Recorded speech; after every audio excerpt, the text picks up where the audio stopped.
I am Luna, 32 years old, living with my husband and son. I joined the company as a new graduate and have been working there for 10 years now.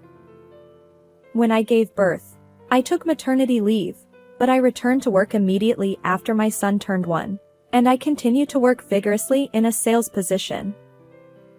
Thanks to my hard work, I am on the verge of a promotion, and recently, work has become even more enjoyable. On the other hand, my husband, who is 3 years younger, has been restless and changing jobs even before we got married.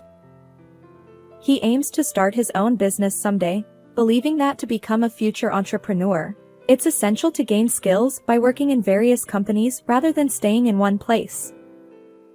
However, when I look at my husband's current situation, his salary decreases with each job change. I have doubts about whether he is truly improving his skills. Despite that, I felt it was my responsibility to support our household while encouraging my husband's dreams.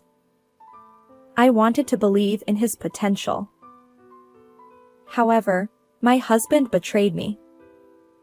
He used an unthinkable method to trap me.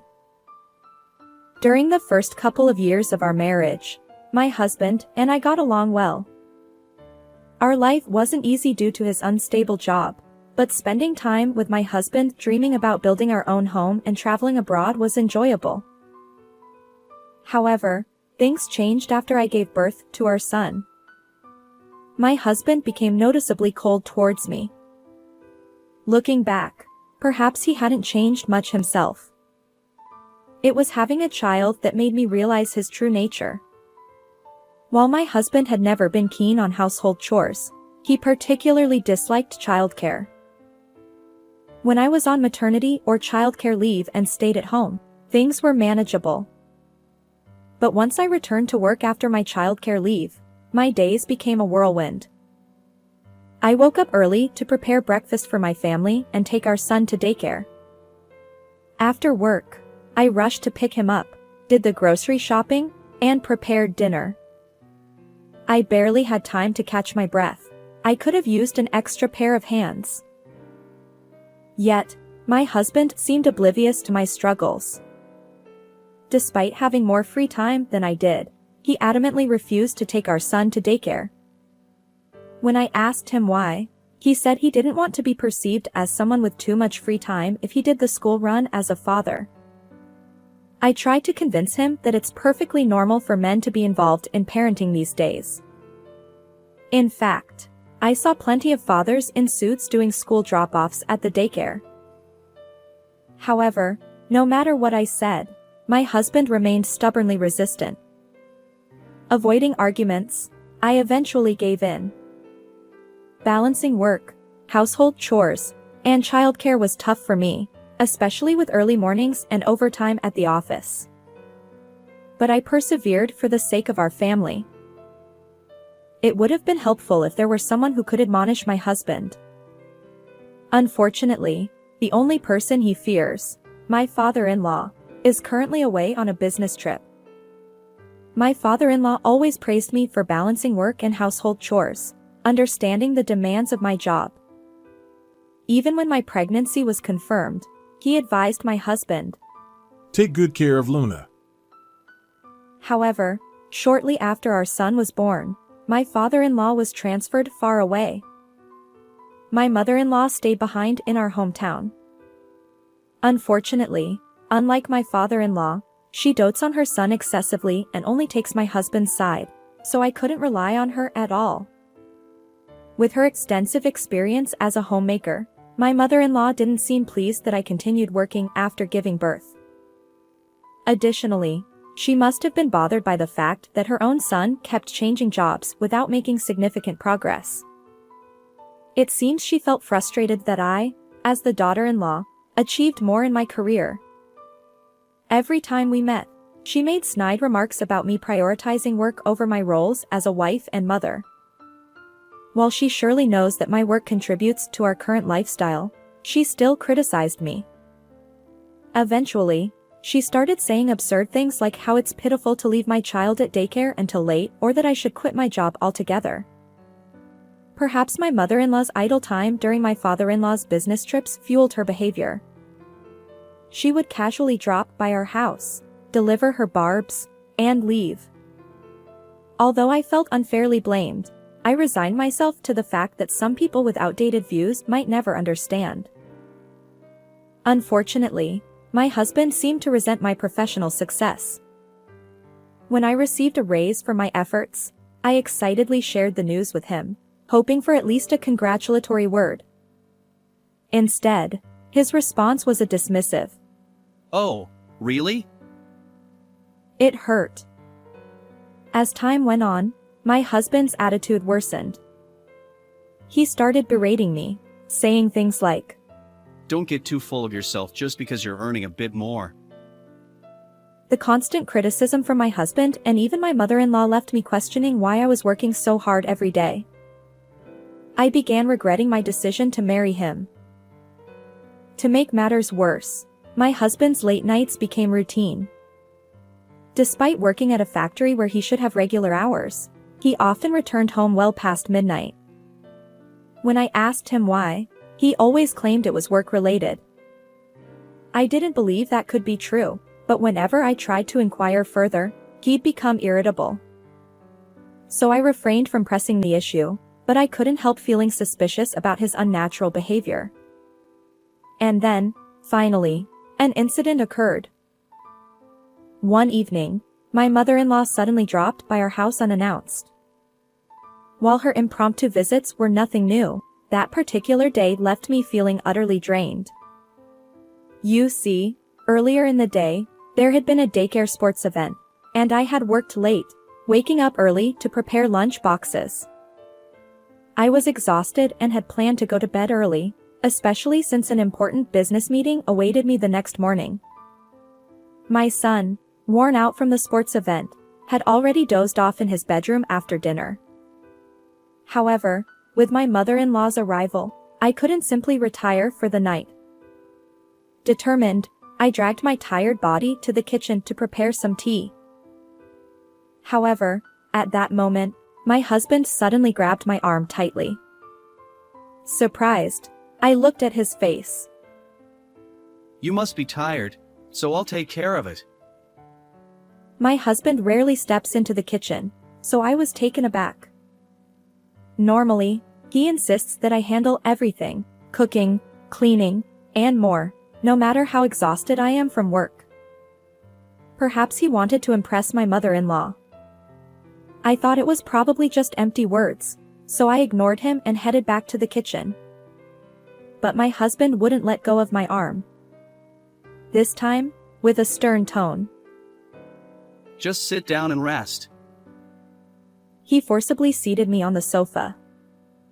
I felt trapped. If I allowed my husband to make tea for me, I knew my mother-in-law would have something to say.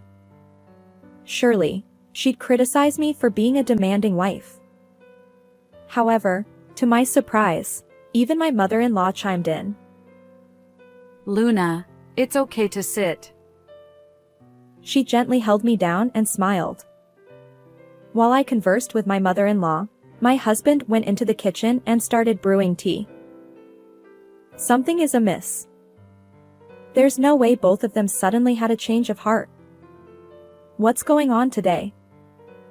As I pondered my suspicions, my husband approached with a teacup on a tray. Well, have some tea. He placed the cup in front of me, smiling. I thanked him while keeping a close eye on his behavior. It seemed my husband kept glancing at me. Even my mother-in-law appeared more restless than usual. Definitely strange. I lowered my gaze to the tea my husband had brewed. Ah, I see now. He must be up to something. Yes, there had to be a reason behind their unnatural kindness. I wasn't about to fall into their trap. No more mercy. I was ready. I lifted the teacup but paused just before taking a sip. By the way, didn't we have some tea snacks in the fridge? Let's offer them to Mom. I said, facing my husband. Normally, my husband wouldn't bother serving tea snacks to guests. But today, after telling me to rest, he had no choice but to comply. Initially bewildered, he eventually conceded. Oh, right. He headed back to the kitchen to fetch the treats. My mother-in-law followed suit, saying, Oh dear. Thanks. I seized the opportunity. As my husband returned with the tea snacks, I finally took a sip from the teacup. My mother-in-law, sitting next to me, also began sipping her tea. We engaged in light conversation for a while, showing my son's sports day videos to my mother-in-law. However, both my husband and mother-in-law continued to stare at me unnaturally. Despite feeling their sharp gazes, I calmly finished my tea. Observing my composure, my husband tilted his head in confusion. Just when I thought everything would proceed without incident, a sudden change occurred. My mother-in-law's complexion darkened, and she furrowed her brow. Then, she clutched her stomach and rushed out of the living room with surprising speed. Her destination? The bathroom, of course. I had suspected something was amiss, and now it seemed my intuition was correct. Glancing at my husband, his eyes remain wide open, and he looks utterly bewildered. Then, in an instant, he shoots me a piercing glare and hurries to follow my mother-in-law. As he pounds on the bathroom door, he calls out, Mom, are you okay? From inside the bathroom, my mother-in-law emitted pained groans, though I couldn't quite make out her words. Well, I could imagine the situation fairly well. A few minutes later, my husband returned to the living room, leaving my mother-in-law in the bathroom. His face had turned pale, and he nervously bit his lip. I addressed him. You know, it seems you put something quite suspicious in my tea. His eyes widened, and he exclaimed. So it was you after all. I chuckled and replied. No. It was you, wasn't it? Since the tea you served me seemed incredibly dubious, I discreetly swapped it with your mom's. My husband spat out. You're a terrible wife. Suspecting me. I couldn't help but burst into laughter.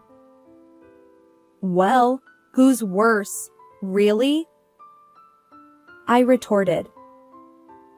You probably spiked it with laxatives or something. The strange powder clinging to the rim and inside of the teacup gave it away. Indeed, there was a faint white powdery substance on the cup.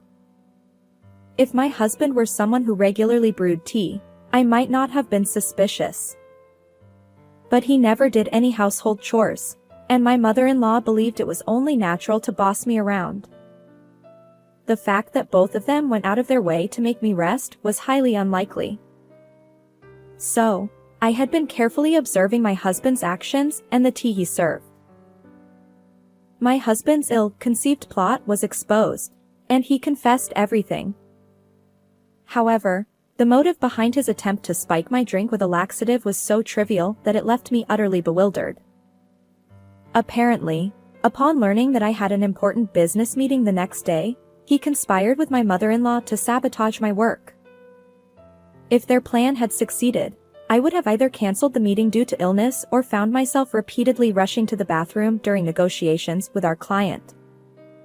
Such a situation could have negatively impacted my professional reputation at the company. Yet, tampering with someone's beverage is undeniably a criminal act. Why would both my husband and mother-in-law go to such lengths to undermine me? I find their actions pitiable. After being completely exposed and defiant, my husband glared at me.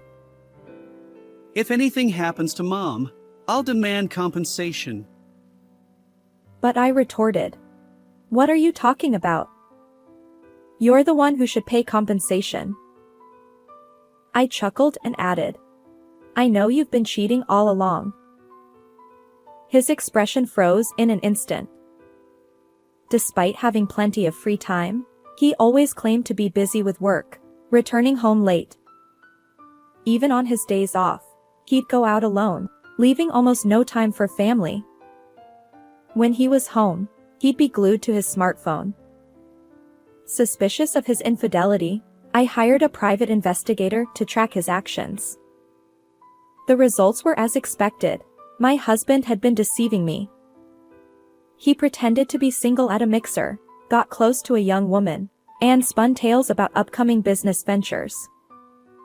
She, fresh out of school and naive, fell for his lies. Later, my husband tried to justify it, claiming that dating a younger woman boosted his confidence. I could almost picture him puffing up, bragging about his future as a CEO. But if he had that much free time, he should have put more effort into achieving his goals. Instead, it seemed my husband, like a spoiled child, was chasing an impossible dream of entrepreneurship.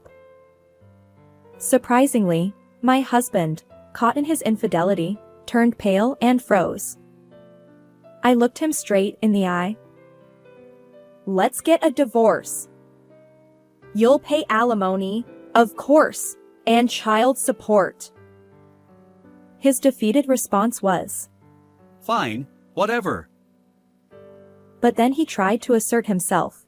Just so you know, if we divorce, I'll take half of our savings. I know you've been secretly hoarding money. I chuckled and sighed. You won't get a share of my assets. Most of the remaining savings are from when I was single. The pre-marriage savings aren't subject to division. He retorted. What?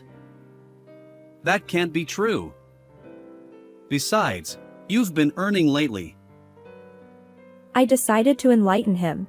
The recent earnings have mostly gone toward living expenses since you contribute very little. His face fell. Then I added, by the way, every piece of furniture and every appliance in this house was bought with my money. So don't even think about taking them when you leave. This house is in my name, so please gather your belongings and leave. As my mother-in-law emerged from the bathroom looking defeated, I told her, I'll be informing your husband about this. She pleaded. Please. Don't tell him. But I didn't hesitate. I contacted my father-in-law. Naturally, he was furious, and my mother-in-law was handed a swift divorce. Afterward, realizing that he couldn't expect any share of the assets, my husband finally understood his predicament. Despite pleading with me, saying he didn't want to separate and that he couldn't live without me, his apologies now hold no sway over my feelings. I hired a lawyer, and the divorce with my husband was finalized successfully. I claimed substantial compensation for emotional distress and child support. Due to his low income, my husband couldn't pay the compensation in one lump sum, and he ended up burdened with significant debt. But the punishment meted out to him wasn't limited to that. Since I filed a police report about the laxative incident in my tea, both my husband and mother-in-law were convicted of assault. Although they received probation, they now share a criminal record. In the end, my husband was also rejected by his affair partner, and he works tirelessly day and night to repay his debts. Meanwhile, my mother-in-law, abandoned by my father-in-law, leads a miserable life in poverty. They tried to undermine me with baseless jealousy, but they reaped what they sowed. On the other hand, my recent business negotiation was a great success, and I was promoted to lead the sales team. I moved out of the apartment I shared with my husband and rented a new condominium. Now, my son and I live happily together. Although my first marriage ended in failure, I'll continue working diligently and ensure my happiness. Farewell, everyone. How did you find this story? Please consider subscribing to the channel. Until next time, take care.